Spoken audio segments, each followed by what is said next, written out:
ಚಾಲಕನ ನಿಯಂತ್ರಣ ತಪ್ಪಿ ವಾಯುವ್ಯ ಕರ್ನಾಟಕ ಸಾರಿಗೆ ಬಸ್ ಪಲ್ಟಿಯಾದ ಘಟನೆ ಶಿಗ್ಗಾವಿ ಪಟ್ಟಣದ ಹೊರವಲಯದ ರಾಷ್ಟ್ರೀಯ ಹೆದ್ದಾರಿಯಲ್ಲಿ ಶುಕ್ರವಾರ ಸಂಜೆ ನಡೆದಿದೆ.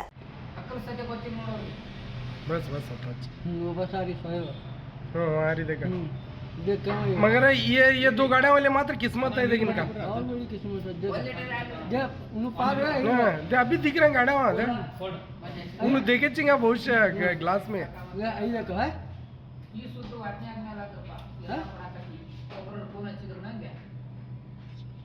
ಪ್ರತಿನಿತ್ಯ ಹುಬ್ಬಳ್ಳಿಯಿಂದ ಹಾನಗಲ್ಗೆ ತಡೆರಹಿತ ಸಂಚಾರಿ ವಾಹನವಾಗಿ ಓಡಾಡುತ್ತಿದ್ದ ಬಸ್ಸು ನೆನ್ನೆ ಸಂಜೆ ಹುಬ್ಬಳ್ಳಿಯಿಂದ ಹಾನಗಲ್ ಕಡೆಗೆ ಸಂಚರಿಸುವಾಗ ಶಿಗ್ಗಾವಿ ಪಟ್ಟಣದ ಹೊರವಲಯದಲ್ಲಿರುವ ಶ್ರೀ ರಂಭಾಪುರಿ ಮಹಾವಿದ್ಯಾಲಯದ ಬಳಿ ರಾಷ್ಟ್ರೀಯ ಹೆದ್ದಾರಿಯ ಡಿವೈಡರ್ಗೆ ಡಿಕ್ಕಿ ಹೊಡೆದು ಹೆದ್ದಾರಿಯ ಮತ್ತೊಂದು ಬದಿಗೆ ನುಗ್ಗಿ ಬಸ್ ಪಲ್ಟಿಯಾಗಿದೆ.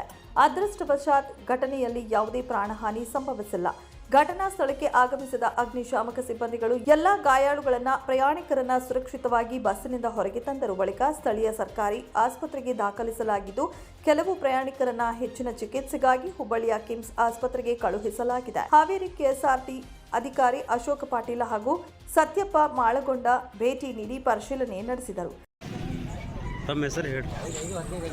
ಇವತ್ತು ಸಾಯಂಕಾಲ ಸುಮಾರು 5 ಗಂಟೆ ಸುಮಾರಿಗೆ ನಮ್ಮ ಹಾವೇರಿ ವಿಭಾಗದ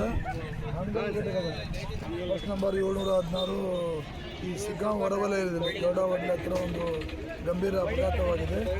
ಇದು ಏನಂತಂದರೆ ಚಾಲಕನ ನಿಯಂತ್ರಣ ತಪ್ಪಿ ಬಸ್ಸು ಒಂದು ಬದಿಯಿಂದ ಮತ್ತೊಂದು ಬದಿಗೆ ಬಂದು ಭಾಳಷ್ಟು ಸ್ಕಿಡ್ ಆಗಿದೆ. ಭಾಳ ದೊಡ್ಡ ಅನಾಹುತ ಆಗೋದು ತಪ್ಪಿದೆ. ಸುಮಾರು ಒಂದು 10-12 ಜನಕ್ಕೆ ಗಾಯ ಆಗಿದೆ, ಹಾಸ್ಪಿಟ್ಲಿಗೆ ಇದ್ದಾರೆ.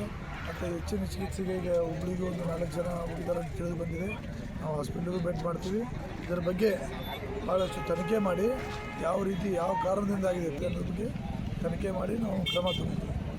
ನಿಮ್ಮ ಹೆಸರು? ನಾನು ಅಶೋಕ್ ಪಾಟೀಲ್. ಇನ್ನು ಘಟನೆಗೆ ಸಂಬಂಧಿಸಿದಂತೆ ಶಿಗ್ಗಾವಿ ಪೊಲೀಸ್ ಠಾಣೆಯಲ್ಲಿ ಪ್ರಕರಣ ದಾಖಲಾಗಿದೆ. ಈ ಸಂದರ್ಭದಲ್ಲಿ ಅಗ್ನಿಶಾಮಕ ಠಾಣಾಧಿಕಾರಿ ವೆಂಕಟೇಶ ಬಿಎ, ಸಿದ್ದಪ್ಪ ರೀತಿ, ಸತೀಶ್ ಮೇಡಿಮಠ, ಸಿದ್ದಲಿಂಗೇಶ ಅಜೂರ, ಪ್ರಶಾಂತ ದೊಡ್ಡಪ್ಪನವರ ಸಿಬ್ಬಂದಿ ಉಪಸ್ಥಿತರಿದ್ದರು. Suresha Yaligar, 9 live news, Shiggavi.